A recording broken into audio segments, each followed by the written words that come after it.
আজিৰ এই শিক্ষক দিৱসৰ বিশেষ দিনটোত মই মোৰ সকলো শিক্ষকক গভীৰ কৃতজ্ঞতা জ্ঞাপন কৰিছোঁ। আপোনালোক সকলোৱেই আমাক কেৱল শিক্ষাৰে উজ্বলাই তুলিছে এনে নহয়, আমাৰ ভিতৰত শৃংখলা, মৰম, আদৰ্শ আৰু মূল্যবোধ সন্নিৱিষ্ট কৰিছে। আপোনালোকৰ অবিৰত উৎসাহ আৰু সহায়তা নথকা হ'লে সম্ভৱ আমি আজিলৈকে ইমান দূৰ সফলতা লাভ কৰিব নোৱাৰিলোহেঁতেন।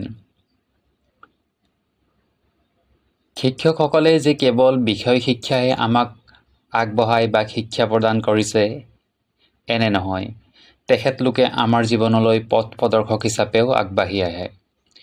তেওঁলোকে আমাক অনুপ্ৰেৰণা দিয়ে, সঠিক দিশ দেখুৱায় আৰু ভাল মানুহ হ'বলৈ সদায় সহায় কৰে।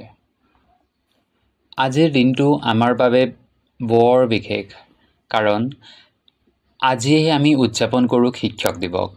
এই দিৱস কেৱল এটা আনুষ্ঠানিকতা নহয়, এইটো হ'ল আমাৰ জীৱনৰ সৈতে জড়িত সকলো শিক্ষকক ধন্যবাদ জনোৱাৰ এটা সুযোগৰ দিন, অৰ্থাৎ শিক্ষক দিৱস, য'ত আমি শিক্ষক সমাজক কৃতজ্ঞতা জ্ঞাপন কৰোঁ। ভাৰতীয় পৰম্পৰাত শিক্ষকক দেৱতাৰ সমানে মান দিয়া হয়। গুৰু ব্ৰহ্মা, গুৰু বিষ্ণু, গুৰুদেৱ মহেশ্বৰ। শিক্ষকে যে কেৱল পঢ়ুৱাই এনে নহয়, তেওঁলোকে আমাৰ পথ প্ৰদৰ্শক হিচাপে, বন্ধু হিচাপে আৰু অনুপ্ৰেৰণক হিচাপেও আমাৰ লগতে আমাৰ খোজত খোজ মিলাই আমাক আগুৱাই লৈ যায়। কোনো এজন শিক্ষকে আমাক শৃংখলাৰ মূল্য শিকাইছে আৰু আন কোনোবা এজন শিক্ষকে ব্যৰ্থতাৰ আগত হাৰ নামানিবলৈ আমাক উৎসাহ দিয়ে আৰু আন এজন শিক্ষকে আমাক বুজায় যে সফলতাৰ সঁচা অৰ্থ হৈছে সমাজৰ বাবে আমি উপকাৰী হোৱা।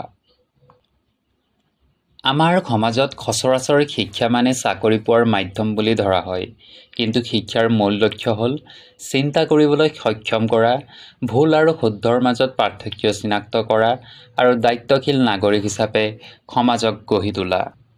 এই সকলোবোৰ কাম আমাৰ সমাজত শিক্ষকৰ দ্বাৰাই সম্ভৱ। কেৱল শিক্ষক এজনেহে এই সকলোখিনি দায়িত্ব সুকলমে পালন কৰি আহিছে। সময়ৰ সৈতে শিক্ষকৰ ভূমিকাও পৰিৱৰ্তন হৈ আহিছে, সলনি হৈ আহিছে। আজিৰ এই ডিজিটেল যুগত তথ্য লাভ কৰা কঠিন নহয়, কিন্তু সঁচা তথ্য কি হয়, ভ্ৰান্ত তথ্যনো কোনটো, এইটো বুজিবলৈ শিক্ষকেই পথ দেখুৱায়। প্ৰথম অৱস্থাত অতীতৰ দিনত শিক্ষকে উত্তৰ দিছিল, আজিকালি শিক্ষকে প্ৰশ্ন কৰিবলৈও শিকোৱায়। অন্য এটা দৃষ্টিভংগীত চাবলৈ গ'লে শিক্ষক কেৱল পাঠশালাৰ ভিতৰত সীমাবদ্ধ নহয়, অৰ্থাৎ স্কুল, কলেজ, বিদ্যালয়, মহাবিদ্যালয়ৰ ভিতৰতেই যে শিক্ষক সীমাবদ্ধ থাকিব তেনে নহয়। প্ৰকৃততে আমাৰ জীৱনত প্ৰতিজন ব্যক্তিয়েই কিবা নহয় কিবা প্ৰকাৰে কোনোবা নহয় কোনোবা ৰূপত শিক্ষকৰ ভূমিকা পালন কৰি থকা দেখিবলৈ পাওঁ। কেৱল যে অকল ব্যক্তিয়েই শিক্ষকৰ ৰূপত আমাৰ মাজত থিয় দিয়ে তেনে নহয়। বিভিন্ন পৰিৱেশৰ বিভিন্ন দিশত আগবাঢ়ি যাওঁতে বিভিন্ন সময়ত বিভিন্ন ধৰণে আমাক বিভিন্ন বস্তুৱে শিক্ষকতাৰ ভূমিকা আমাৰ আগত দেখুৱাব পাৰে। উদাহৰণস্বৰূপে এজন কৃষকে আমাক ধৈৰ্য আৰু পৰিশ্ৰম শিকায়, এজন জোৱানে আমাক দায়িত্ববোধ শিকায় আৰু আমাৰ মাতৃ, আমাৰ পিতৃয়ে নিস্বাৰ্থ মৰমৰ পাঠ শিকায়। তেনেহ'লে শিক্ষক দিৱস কেৱল পাঠশালাৰ শিক্ষকৰ নহয়, জীৱন গঢ়িবলৈ যিকোনো উৎসাহ যোগোৱা সকলো ব্যক্তিকেই। তেনেহ'লে আমি বুজিব লাগিব যে শিক্ষক দিৱস কেৱল পাঠশালাৰ শিক্ষকৰ মাত্ৰ নহয়, জীৱন গঢ়িবলৈ যিকোনো উৎসাহ যোগোৱা সকলো ব্যক্তিকেই আমি শিক্ষক বুলি মানিব লাগিব আৰু আমি সকলোকে আজিৰ এই দিনটোত কৃতজ্ঞতা প্ৰদান কৰিব লাগিব। এটা সৰু কাহিনীৰ মাধ্যমেৰে বুজিবলৈ চাওঁ আহক। এজন সৰু ছাত্ৰ আছিল। সকলোৱে কৈছিল, এই ল'ৰাজন কেতিয়াও সফল নহ'ব।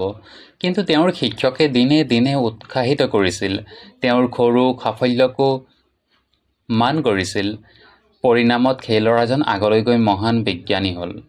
এই কাহিনীয়ে আমাক শিকায় যে শিক্ষকৰ এটা সৰু প্ৰেৰণা জীৱন সলনি কৰিব পাৰে। আজিৰ দিনৰ প্ৰত্যাহ্বান আৰু শিক্ষকৰ দায়িত্ব।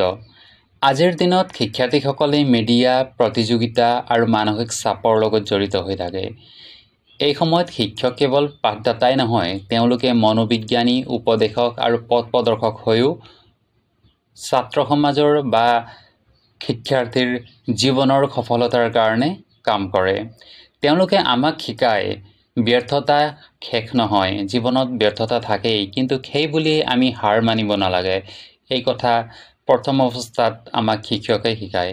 সঁচা সাফল্য মানে কেৱল নম্বৰ বা পদ নহয়, ই আমাৰ জীৱনৰ লগত জড়িত ইমানদাৰ জীৱন বা ভাল নাগৰিক হোৱাটো এটা আমাৰ সঁচা সাফল্য বুলি শিক্ষকেই প্ৰথমে আমাক শিকায়। আৰু জ্ঞানৰ সঠিক ব্যৱহাৰেই যে ৰাষ্ট্ৰৰ ভৱিষ্যত নিৰ্ধাৰণ কৰিব পাৰি, সেই কথাটো আমি শিক্ষকৰ পৰাই জানিবলৈ পাওঁ। আজিৰ এই শিক্ষক দিৱসত আমি সকলোৱে শিক্ষকৰ ওচৰত এটা প্ৰতিশ্ৰুতি লোৱাটো প্ৰয়োজন। আপোনালোকে যি মূল্যবোধ আৰু শিক্ষা দিছে, সেইটো কেৱল নিজৰ ভিতৰতে সীমাবদ্ধ নকৰি আমি সমাজলৈও যে সেই মূল্যবোধ